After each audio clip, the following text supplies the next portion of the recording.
boy who flew through the window. Hi, have you heard stories about fairies? Right, those beautiful ladies who fly in the sky. Today I'm going to tell you the story of Peter Pan, who has come from Neverland, a land of fairies, mermaids and pirates. 3 children, 2 boys, 6 and 8 years old, and a girl, aged about 12, are sleeping in the beds. There is a small glow visible in the corner of the room near the window. It seems to be looking for something. Then the window opens fully and into the room tumbles a ball. Tinkerbell! Tink! Where are you?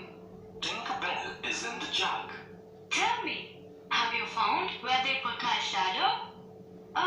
In the chest of drawers, is it?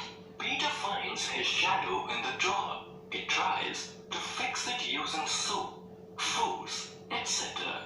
Why won't you stick to me, Shadow? Why? Peter starts to cry. The girl, Wendy, wakes up hearing Peter cry. She walks up to Peter. Boy, why are you crying? Peter gets up and bows. What is your name? Wendy Moira Angela Darling. And what is yours? My name is Peter Pan.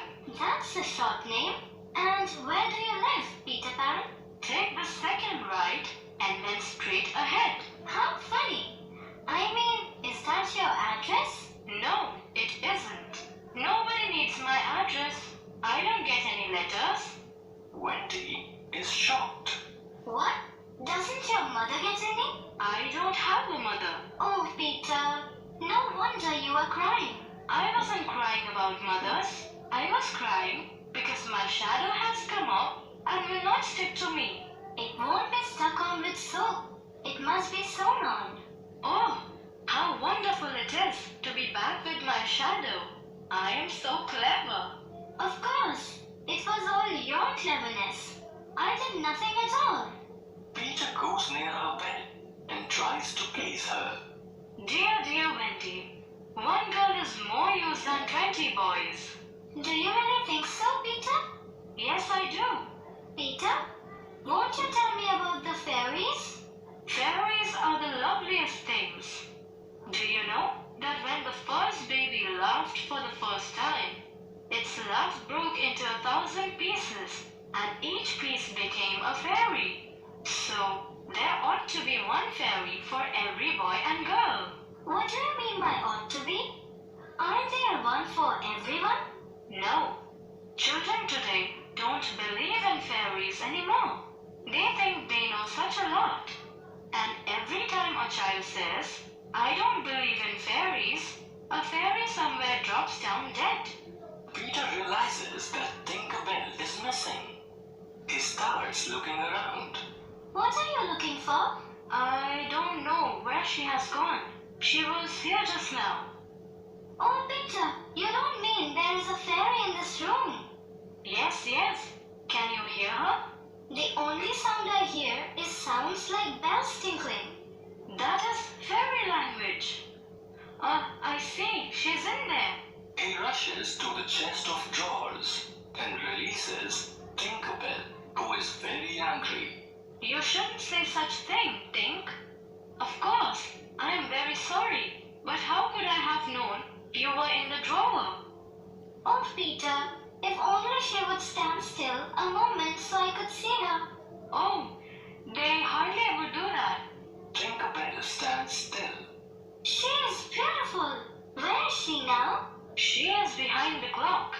What is her name? She is called Tinkerbell because she mends the fairy pots and kettles. Where do you and she live? With the lost boys. The lost boys are children who fall out of their prams when the nurse is looking the other way. If they are not claimed in 7 days, they are sent far away to Neverland. I am their captain.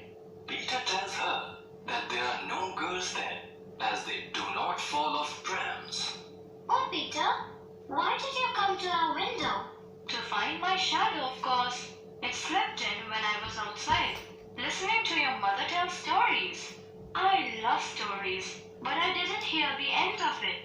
What story was it? About the prince who couldn't find the lady who wore the glass slipper. Oh, that is the story of Cinderella. He found her and they lived happily ever after. Where are you going? I am going to tell the other boys. Don't go, Peter. I know lots of stories. I could tell stories too. Come with me then. I'll teach you to fly. I'll teach you how to jump on the wind's back, and then away we go. Wendy, just think. You could be flying about with me, saying funny things to the stars. There are mermaids, Wendy, with long tails. Wendy refuses to leave her family and go. Peter tries to convince Wendy by saying that he would teach her to fly. Oh, how fascinating it would be. But would you take John and Michael to fly too? If you like. She wakes them up and tells them that Peter will teach them to fly. John, Michael, wake up. There's a boy here who will teach us to fly.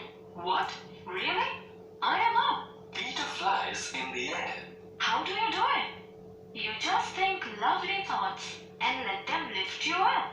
Peter tries to teach them, but they fall down on their beds. Wait, I must blow fairy dust on you first. Now, try from the bed. Just wiggle your shoulders this way, and then let go. Peter, I flew. Look at me, look at me. Peter also starts flying and takes all of them away to Neverland. Now come. Away to Neverland we go.